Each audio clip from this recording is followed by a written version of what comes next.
നമസ്കാരം. നമ്മൾ ലാസ്റ്റ് ക്ലാസ്സിൽ ഇൻഡിപെൻഡൻറ്റ് വെക്ടറുമായി ബന്ധപ്പെട്ട ബേസിസ്, പിന്നീട് വെക്ടർ സ്പേസ് എങ്ങനെയാണ് വരുന്നത്, അതിൻ്റെ ബേസിസ് എങ്ങനെയാണ് നമ്മൾക്ക് വെക്ടേഴ്സ് തന്നാൽ അതിൽ നിന്ന് ബേസിസ് കണ്ടുപിടിക്കുന്നത്, അതിൻ്റെ ഡയമെൻഷൻ എന്താണ് എന്നുള്ള കാര്യങ്ങളൊക്കെയാണ് പറഞ്ഞത്.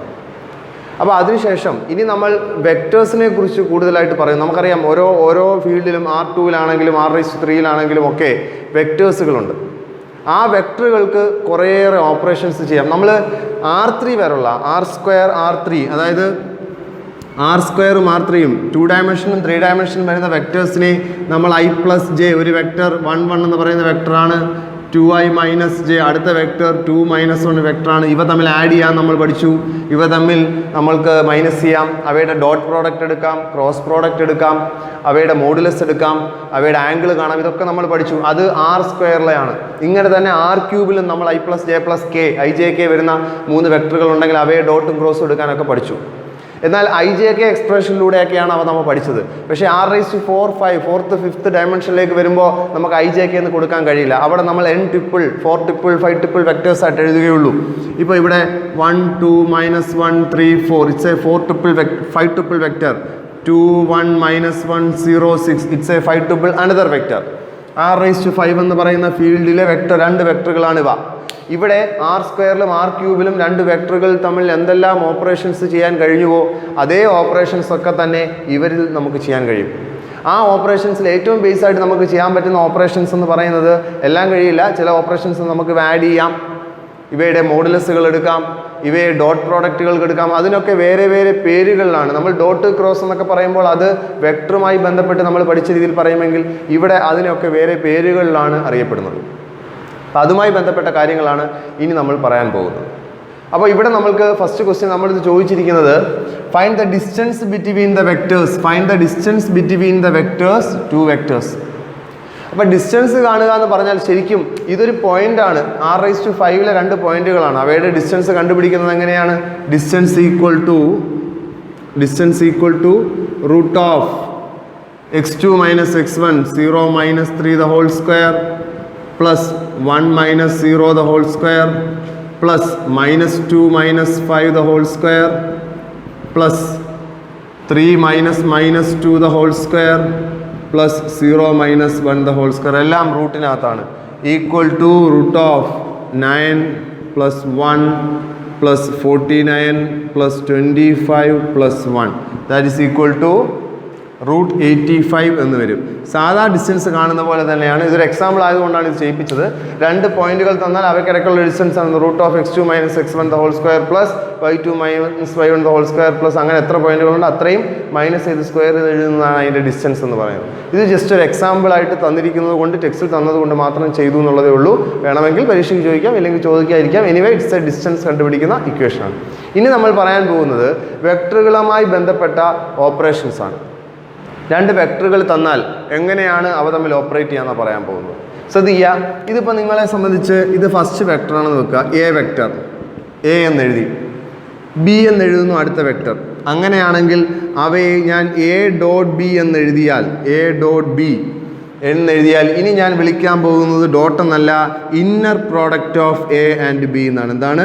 Inner product of A and B. നമ്മൾ ഡോട്ട് എന്ന് 3 വരെ പഠിച്ചത് ഇനി അറിയപ്പെടാൻ പോകുന്നത് inner product of A and B എന്നാണ്.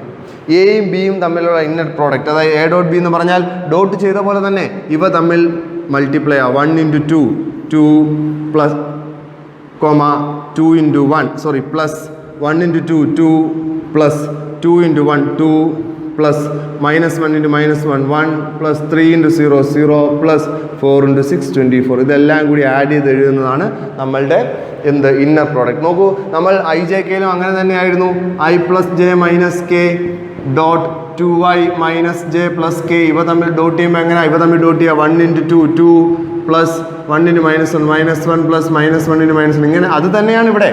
IJK ഇടുന്നില്ല, പകരം 2 വെക്ടറുകൾ തന്നാൽ അവയുടെ ഡോട്ട് പ്രോഡക്റ്റ് കാണുന്നു, അല്ലെങ്കിൽ ഇന്നർ പ്രോഡക്റ്റ് കാണുന്നു എന്ന് പറഞ്ഞാൽ കറസ്പോണ്ടിങ് എലമെൻറ്റുകളെ മൾട്ടിപ്ലൈ ചെയ്യുക, എന്നിട്ട് അവയെല്ലാം കൂടി ആഡ് ചെയ്ത് എഴുതുക എന്നാണ് അർത്ഥം ഇന്നർ പ്രോഡക്റ്റ്. മനസ്സിലാവുന്നുണ്ടല്ലോ? അവയെല്ലാം കൂടി ആഡ് ചെയ്ത് എഴുതുക എന്നാണ് അർത്ഥം അവയുടെ ഇന്നർ പ്രോഡക്റ്റ് എന്ന് പറയുന്നത്. അപ്പം ഇങ്ങനെയാണ് ഇന്നർ പ്രോഡക്റ്റ് എഴുതുന്നത്. ഇനി രണ്ടാമതെന്ന് പറയുന്നത്, നമ്മൾക്ക് ഒരു വെക്ടർ തന്നാൽ അതിൻ്റെ നോം എങ്ങനെ കാണും? ഒരു വെക്ടറാണിത്. ഇപ്പോൾ സപ്പോസ് എ എന്ന് പറയുന്ന ഒരു വെക്ടറുണ്ട്.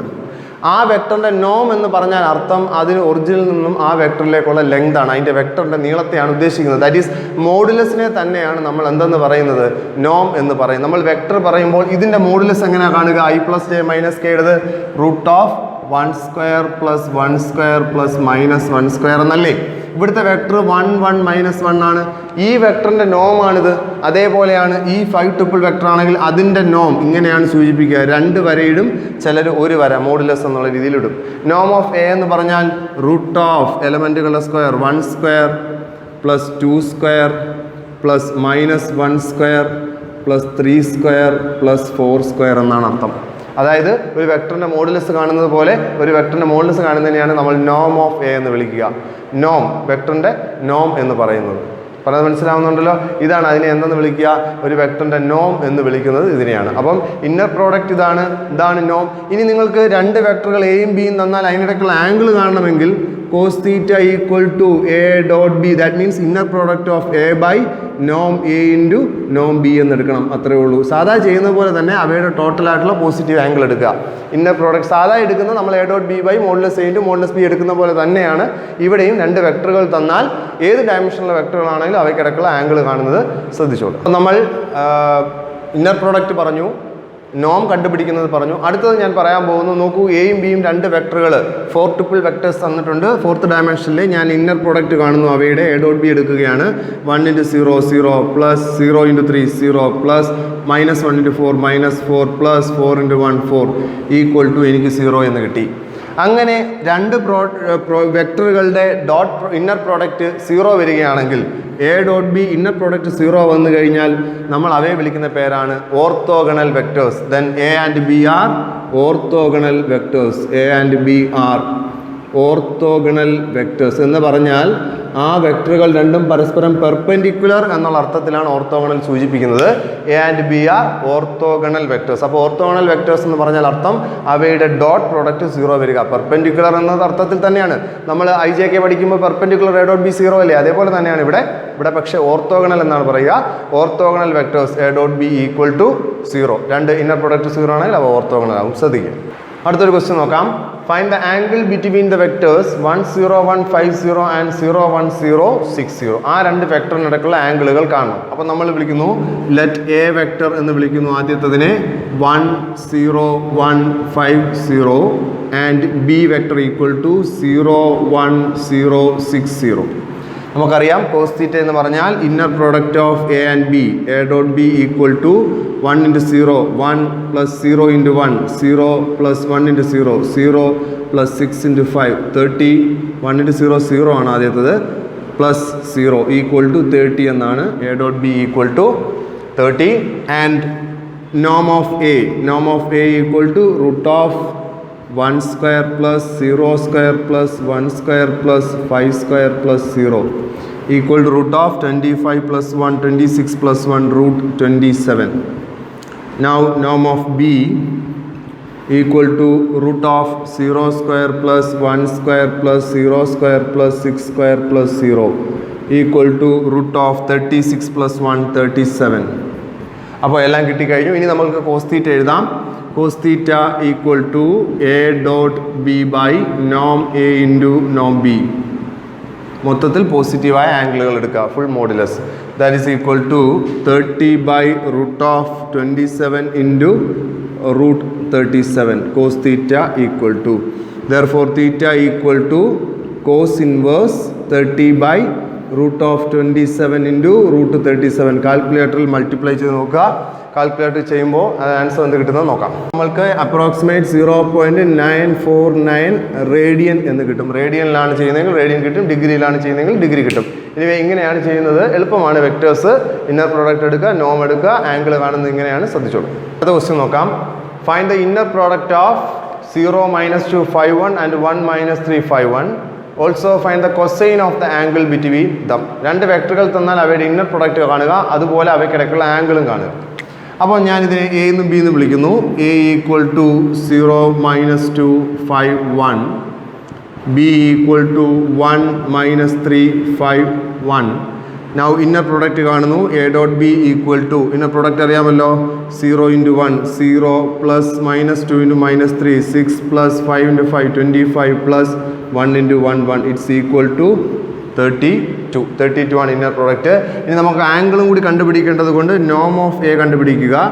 √0² plus -2² plus 5² plus 1² equal to 4 plus 25 29 plus 1 √30 and angle of B norm of B equal to √1² plus -3² plus 5² plus 1² equal to √1 plus 9 plus 25 plus 1 equal to 36, that is equal to 6 എന്ന് വരും.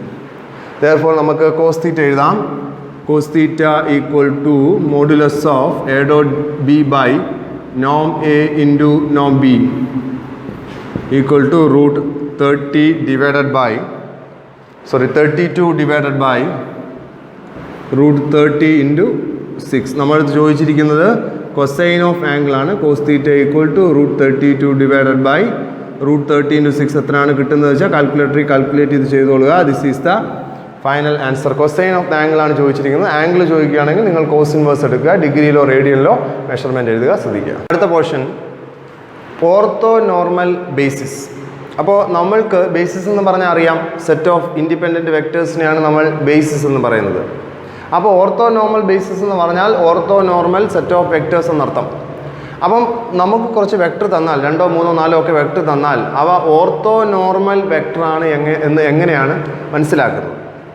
Ortho normal vector എന്ന് പറഞ്ഞാൽ അർത്ഥം, ഒരു vector തന്നാൽ അല്ലെങ്കിൽ 2 വെക്ടറുകൾ തന്നാൽ അവ ഓർത്തോ നോർമൽ ബേസിസ് ആവണമെങ്കിൽ അവ പരസ്പരം ഓർത്തോഗണൽ ആയിരിക്കണം. എന്ന് പറഞ്ഞാൽ അവയുടെ ഇന്നർ പ്രോഡക്റ്റ് എടുക്കുമ്പോൾ 0 വരണം. അപ്പം എയും ബിയും ഓർത്തോ നോർമൽ ആവണമെങ്കിൽ അവയുടെ ഇന്നർ പ്രോഡക്റ്റ് 0 വരണം. കൂടാതെ ആ എയും ബിയും സെപ്പറേറ്റ്, ഈച്ച് ഓഫ് ദം എയും ബിയും നോർമലൈസ്ഡ് ആയിരിക്കണം. നോർമലൈസ്ഡ് എന്ന് പറഞ്ഞാൽ അർത്ഥം, നമ്മളൊരു വെക്ടർ എന്നാൽ യൂണിറ്റ് വെക്ടർ കാണാറില്ലേ പണ്ട്, വെക്ടർ ബൈ ഇറ്റ്സ് മോഡുലസ്. അതായത് മാഗ്നിറ്റ്യൂഡ് 1 ആയ വെക്ടറിനെയാണ് നമ്മൾ നോർമലൈസ്ഡ് വെക്ടർ എന്ന് പറയുക.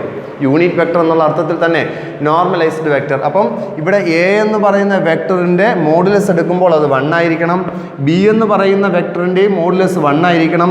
അവ തമ്മിൽ ഇന്നർ പ്രോഡക്റ്റ് എടുത്താൽ 0 വരണം. അപ്പം two set of vectors A and B are said to be orthonormal if they are orthogonal and each of them is normalized. That means they have unit length. മനസ്സിലാവുന്നുണ്ട്? ഇവിടെ നോക്കൂ, ഇപ്പം നിങ്ങൾ നോം എ കണ്ടുപിടിക്കുന്നു. നോം A equal to √0² plus 1/√2² 1/2 plus 1/2 plus 0 plus 0 that is 1 എന്ന് കിട്ടും. അടുത്ത് നിങ്ങൾ നോം ബി കണ്ടു നോക്കൂ. നോം ബി കാണുമ്പോൾ √1/3 പ്ലസ് 1/3 സ്ക്വയർ ചെയ്ത ശേഷം 1/3 ദാറ്റ് ഈസ് 3/3 നിങ്ങൾക്ക് എന്തെന്ന് കിട്ടും? 1 എന്ന് കിട്ടും. അപ്പോൾ ഇവിടെ എ നോർമലൈസ്ഡ് ആണ്, ബി നോർമലൈസ്ഡ് ആണ്. അവയുടെ ഡോട്ട് പ്രോഡക്റ്റ് എടുത്ത് നോക്കൂ. 0 × ഇത് 0 പ്ലസ് 0 ഇത് × 0 0 പ്ലസ് എല്ലാം 0 വരും. അപ്പോൾ ഇവിടെ എയും ബിയും പരസ്പരം ഓർത്തോഗണലുമാണ്, അവ ഓരോന്നും നോർമലൈസ്ഡുമാണ്. അപ്പം orthogonal 2 vectors A and B are said to be orthonormal set of vectors if they are orthogonal and each of them is normalised. മനസ്സിലാവുന്നുണ്ടോ? എല്ലാ വെക്ടറും പരസ്പരം അവ നോർമലൈസ്ഡുമായിരിക്കണം, അവ പരസ്പരം ഓർത്തോഗണലുമാണെങ്കിൽ അങ്ങനെയുള്ള വെക്ടേഴ്സിനെയാണ് ഓർത്തോ നോർമൽ ബേസിസ് എന്ന് പറയുക. അപ്പം നമുക്ക് ഇപ്പം R³ എന്ന് പറയുന്ന ഒരു 3 ഡയമെൻഷണൽ വെക്ടർ സ്പേസിൻ്റെ 3 വെക്ടറുകൾ തന്നു എന്ന് വെക്കുക. ഇൻഡിപെൻഡൻ്റ് ആയിട്ടുള്ള 3 വെക്ടറുകൾ നിങ്ങൾക്ക് തന്നു എന്ന് കരുതുക. അങ്ങനെ തന്നാൽ അവയിൽ നിന്ന് ഇത് 3 വെക്ടർ R3-ലെ അല്ലേ 3 എലമെൻറ്റുകളെ വരുള്ളൂ. R3-ലെ 3 എലമെൻറ്റുകൾ വരുമ്പോൾ 1 2 -1 0 0 -4 1 -3 4 ഇങ്ങനെ 3 വെക്ടറുകൾ തന്നു. അപ്പോൾ ഇൻഡിപെൻഡൻറ്റ് വെക്ടേഴ്സ് ആണെങ്കിൽ അതിൽ നിന്ന് എങ്ങനെയാണ് ഇവ ഇപ്പോൾ നോക്കൂ, ഇതിൻ്റെ മോഡുലസ് എടുത്താൽ √1 + 4 + 1 √6 നോർമലൈസ്ഡ് അല്ല, ഇതും നോർമലൈസ്ഡ് അല്ല. ഇവ തമ്മിൽ ഡോട്ട് എടുത്താൽ നിങ്ങൾക്ക് 0 കിട്ടത്തതുമല്ല. അപ്പോൾ ഇത് ഓർത്തോ നോർമൽ അല്ല, ഇവ ഓർത്തോഗണലുമല്ല. എന്നാൽ ഇങ്ങനെ ഇൻഡിപെൻഡൻറ്റ് വെക്ടേഴ്സ് തന്നാൽ അതിൽ നിന്ന് എങ്ങനെയാണ് ഓർത്തോ നോർമൽ വെക്ടേഴ്സിനെ കണ്ടുപിടിക്കുക? അതായത് ഈ 3 വെക്ടേഴ്സിൽ നിന്ന് എങ്ങനെയാണ് നമ്മൾ orthonormal set of vectors അല്ലെങ്കിൽ ഓർത്തോ നോർമൽ ഇൻഡിപെൻഡൻറ്റ് വെക്ടേഴ്സ് അല്ലെങ്കിൽ ഓർത്തോ നോർമൽ ബേസിസിനെ കണ്ടുപിടിക്കുക എന്ന് ചോദിച്ചാൽ അത് കണ്ടുപിടിക്കുന്നതിനുള്ളൊരു മെത്തേഡാണ് Gram Schmidt's method. Gram Schmidt's method. Gram Schmidt's method പറയുന്നത് അതൊരു മെത്തേഡാണ്, ഒരു പ്രോപ്പറായ മെത്തേഡാണ്. ആ മെത്തേഡിലൂടെ നമുക്ക് തരുന്ന ABC-യിൽ നിന്ന് E1, E2, E3 എന്ന് പറയുന്ന 3 ഓർത്തോനോമൽ സെറ്റ് ഓഫ് വെക്ടേഴ്സ് കാണാൻ കഴിയും. ഇപ്പോൾ നിങ്ങൾക്ക് A എന്ന് പറയുന്ന ഒരു വെക്ടർ തന്നു, A ഇതാണെന്ന് നോക്കുക, 1 to 1. അപ്പോൾ E1 എന്ന് പറഞ്ഞാൽ A by its മോഡുലസ്, അതായത് യൂണിറ്റ് വെക്ടർ E1, അതാണ് E1. A by മോഡുലസ് എടുക്കുമ്പോൾ E1 കിട്ടും. ഇനി E2 എന്ന് പറഞ്ഞാൽ എന്താ? B നമുക്കുണ്ടല്ലോ, B minus E1 dot B, അതായത് E1 ഉം B കൂടെ ഇന്നർ പ്രോഡക്റ്റ് കണ്ടിട്ട് E1 കൊണ്ട് മൾട്ടിപ്ലൈ ചെയ്യണം. അതിനെ Bയിൽ നിന്ന് കുറയ്ക്കുമ്പോൾ കിട്ടുന്നതാണ് E2. E3 എന്ന് പറഞ്ഞാൽ C minus E1 dot C into E1 minus E2 dot C into E2. ഇങ്ങനെ എത്ര വേണമെങ്കിലും ഓർത്തോനോർമൽ സെറ്റ് ഓഫ് വെക്ടേഴ്സ് നമുക്ക് കണ്ടുപിടിക്കാൻ കഴിയും. 3 എണ്ണം ആകുമ്പോൾ 3 എണ്ണം വരും, 2 എണ്ണം മതിയെങ്കിൽ ഇത് 2 മതി, 4 എണ്ണം ഉണ്ടെങ്കിൽ ഒരാളും കൂടെ വരും, ഡിയും കൂടെ വരും. അങ്ങനെയാണ് ഓർത്തോനോർമൽ സെറ്റ് ഓഫ് വെക്ടേഴ്സ് കണ്ടുപിടിക്കാനുള്ള മെത്തേഡാണ് ഗ്രാം ഷ്മിഡ്സ് മെത്തേഡ്. അപ്പോൾ ആ ഗ്രാം ഷ്മിഡ്സ് മെത്തേഡുമായി നമുക്ക് വെക്ടർ തന്നിട്ട് ആ മെത്തേഡ് വഴി ഓർത്തോനോർമൽ കണ്ടുപിടിക്കാൻ പരീക്ഷയ്ക്ക് വേണമെങ്കിൽ ചോദിക്കാം. ബട്ട് ഓർത്തോനോർമൽ വെക്ടർ എന്താണ്, ഓർത്തോനോർമൽ ബേസ് എന്താണെന്ന് പരീക്ഷയ്ക്ക് ചോദിക്കാൻ വളരെ സാധ്യത കൂടുതലാണ്. അത് മനസ്സിലാക്കുക. ഓർത്തോനോർമൽ വെക്ടർ എന്ന് പറഞ്ഞാൽ the set of vectors they are mutually orthogonal and each of them is normalised. അതിനെയാണ് ഓർത്തോനോർമൽ ബേസിസ് എന്ന് പറയുക. ഇനി ഗ്രാം ഷ്മിഡ്സ് മെത്തേഡ് വഴി എങ്ങനെയാണ് ഓർത്തോനോർമൽ ബേസിസ് കണ്ടുപിടിക്കുന്നത് നോക്കാം. Find the orthonormal set of basis vectors from the vectors 0, 0, 5, 0, 2, 0, 3, 0 and 7, 1, 5, minus 5, 3 using Gram-Schmidt's method. നോക്കൂ, ഈ തന്നിരിക്കുന്ന വെക്ടറുകൾ ഇത് യൂണിറ്റ് ലെങ്ത് അല്ല, ഇത് യൂണിറ്റ് ലെങ്ത് അല്ല, ഇതും യൂണിറ്റ് ലെങ്ത് അല്ല. ഇവ പരസ്പരം ഡോട്ട് എടുത്താൽ ഓർത്തോഗണൽ ആവുകയുമില്ല. അപ്പോൾ ഇതിൽ നിന്ന് ഓർത്തോനോർമൽ സെറ്റ് ഓഫ് വെക്ടേഴ്സ് കാണണം. നോക്കൂ, E1 ഫസ്റ്റ് വെക്ടർ കാണുന്നു ഓർത്തോനോർമൽ ആയിട്ടുള്ള 0, 0, 5, 1 A by ഇതിനെ ഞാൻ ABC എന്ന് വിളിക്കുന്നു. A by norm A എന്നാണ്. That is equal to 0, 0, 5, 0 divided by root of 5 square. That is 5 എന്ന് തന്നെ വരും. അപ്പോൾ അത് ഡിവൈഡ് ചെയ്യുമ്പോൾ 0, 0, 1, 0. 5 കൊണ്ട് എല്ലാവരെയും ഡിവൈഡ് ചെയ്യുമ്പോൾ 0, 0, 1, 0. Now E2 എന്ന് പറഞ്ഞാൽ B minus E1 dot B into E1 എന്നാണ്. That is equal to 2, 0, 3, 0 minus E1 dot B. E1 ഉം B യും തമ്മിലുള്ള inner product, that is 0 into 2, 0 plus 0 into 0, 0 plus 1 into 3, 3 plus 0 into E1.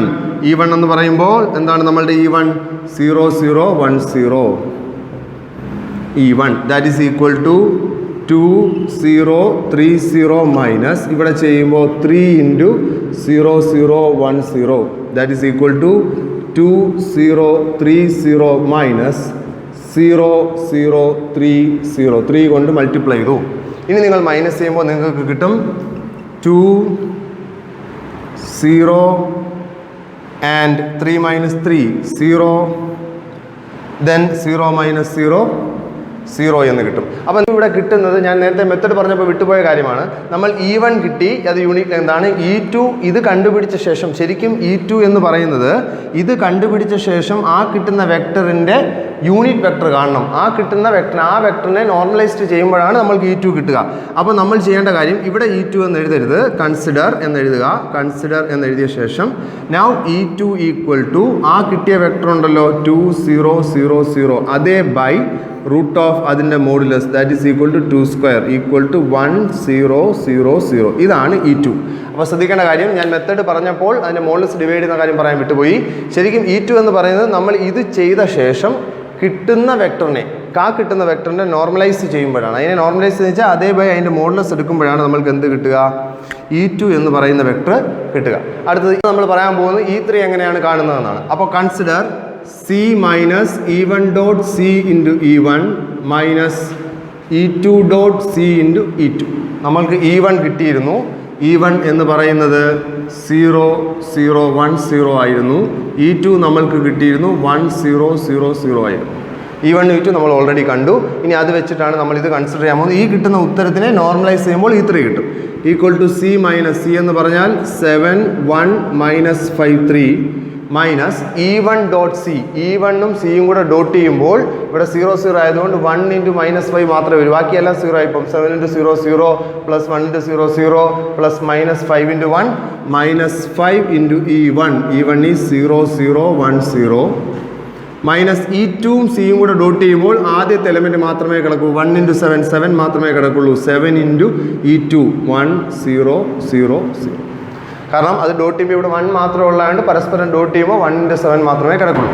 That is equal to 7 1 - 5 3 plus 0 0 5 0 minus 7 0 0 0 equal to 7 + 0 - 0 0 1 + 0 - 0 1 -5 + 5 0 3 + 0 - 0 it's 3. അപ്പോൾ നമ്മൾക്ക് വന്നിരിക്കുന്നത് 0 1 0 3 എന്നാണ്. ഇതിനെ normalise ചെയ്യണം. അപ്പോഴാണ് നമ്മൾ E3 ആവുക. E3 equal to 0 1 0 3 divided by √1² + 3² equal to √10. That is equal to 0 1/√10 0 3/√10. ഇതാണ് നമ്മളുടെ E3 എന്ന് പറയുന്ന തേർഡ്. 3 വെക്ടർ ആകുമ്പോൾ അതിന് കറസ്പോണ്ടിങ് ആയിട്ട് 3 ഓർത്തോനോർമൽ സെറ്റ് ഓഫ് വെക്ടേഴ്സ് ഉണ്ടാകും. ശ്രദ്ധിക്കേണ്ട കാര്യം, നമ്മൾ ഇത് കണ്ട ശേഷം അതിനെ നോർമലൈസ് ചെയ്യുമ്പോഴാണ് E3 കിട്ടുക. അതുപോലെ E2 B - E1 dot B × E1 കണ്ട ശേഷം അതിനെ നോർമലൈസ് ചെയ്യുമ്പോഴാണ് നമ്മൾക്ക് എന്ത് കിട്ടുക? E2 കിട്ടുക. ശ്രദ്ധിക്കുക. അടുത്തൊരു ക്വസ്റ്റ്യൻ നോക്കാം. Find the orthonormal set of basis vectors from the vector 0 2 0 0 3 - 4 0 0 and 1 2 3 4 using Gram Schmidt's method. അപ്പോൾ നമ്മൾക്ക് ഇതിനെ കൺസിഡർ ചെയ്യാം A, B and C. Therefore E1 എന്ന് പറഞ്ഞാൽ A/norm എന്നാണ് അതിൻ്റെ unit vector. Equal to 0 2 0 0 divided by √2². That is equal to 0 1 0 0. 2 കൊണ്ട് divide ചെയ്യുമ്പോൾ 0 1 0 0. നൗ അടുത്തത് കൺസിഡർ എന്നാണ് എഴുതേണ്ടത്. Consider B - E1 dot B × E1. അപ്പോൾ B എന്ന് പറയുന്നത് 3 - 4 0 0 minus E1 dot B. E1 ഇതാണ്. ഡോട്ട് B എടുക്കുമ്പോൾ 3 × 0 0 പ്ലസ് 1 × -4 അത് മാത്രമേ കിടക്കുള്ളൂ. ബാക്കിയെല്ലാം 0 ആവും. Therefore -4 × E1. E1 is 0 1 0 0. That is equal to 3 - 4 0 0 minus plus minus is plus 0 4 0 0 equal to 3 0 0 0 എന്ന് കിട്ടും. Therefore E2 നമുക്ക് എഴുതാം. E2 equal to 3 0 0 0 by √3² equal to 1 0 0 0. This is E2. ഇതാണ് എന്ത്? E2. അടുത്തത് E3 എങ്ങനെയാണ് നോക്കാം. അപ്പോൾ നോക്കാം. E3 consider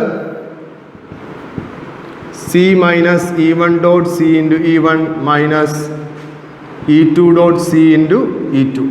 that is equal to C എന്ന് പറയുന്നത് 1 2 3 4 മൈനസ് E1 ഡോട്ട് C. E1ഉം Cയും കൂടെ ഡോട്ട് ചെയ്യുമ്പോൾ രണ്ടാമത്തെ എലമെൻറ്റ് മാത്രമേ നിൽക്കുള്ളൂ. അപ്പോൾ 2 × 1 0 1 0 0 minus E2 dot C. E2 dot C ചെയ്യുമ്പോൾ ആദ്യത്തെ ആൾ മാത്രമേ നിൽക്കുള്ളൂ. 1 1. Therefore 1 × C2 0 equal to 1 2 3 4 minus 0 2 0 0 minus 1 0 0 0. That is equal to 1 - 0 - 1 0 2 - 2 0 3 4 0 0 3 4. Therefore E3 equal to 0 0 3 4 divided by √3² plus 4² equal to 9 + 16 √25 5 എന്ന് കിട്ടും. Therefore E3 0 0 3/5 4/5 എന്ന് വരും. ഇതാണ് നമ്മളുടെ E3 third orthonormal set of base. ഇങ്ങനെയാണ് ഗ്രാം ഷ്മിഡ്സ് മെത്തേഡ് ചെയ്യുന്നത്. ശ്രദ്ധിച്ചോ. അടുത്തതായി വെക്ടറുമായി ബന്ധപ്പെട്ട ചെറിയൊരു പോർഷൻ കൂടി നോക്കാം. എന്താണ് ഷ്വാർസ് ഇനിക്വാളിറ്റി? ഷ്വാർസ് ഇനിക്വാളിറ്റി എന്ന് പറഞ്ഞാൽ ജസ്റ്റ് അറിയേണ്ട മാത്രമേ ഉള്ളൂ. എയും ബിയും രണ്ട് വെക്ടറുകളാണെങ്കിൽ A ഡോട്ട് B എന്ന് പറയുന്നത് എല്ലായ്പ്പോഴും >= നോം A × നോം B ആയിരിക്കും. അതാണ് ഷ്വാർസ് ഇനിക്വാളിറ്റി പറയുന്നത്. A dot B is always less than or modulus of A dot B is always less than or equal to norm A × norm B. ഇതിനെയാണ് നമ്മൾ ഷ്വാർസ് inequality എന്ന് പറയുക ഫോർ വെക്ടേഴ്സ്. ഷ്വാർസ് ഇനിക്വാളിറ്റി എന്ന് പറഞ്ഞാൽ modulus A dot B less than or equal to norm A × norm B ആയിരിക്കും. ഇതിനെയാണ് ഷ്വാർസ് inequality എന്ന് പറയുക. ജസ്റ്റ് ഒരു ചെറിയൊരിതാണ്. അവർ പറയുന്നത് കൊണ്ട് മാത്രം പറഞ്ഞതേ ഉള്ളൂ. ജസ്റ്റ് ഒന്ന് നോട്ട് ചെയ്തോളുക. ശ്രദ്ധിക്കുക.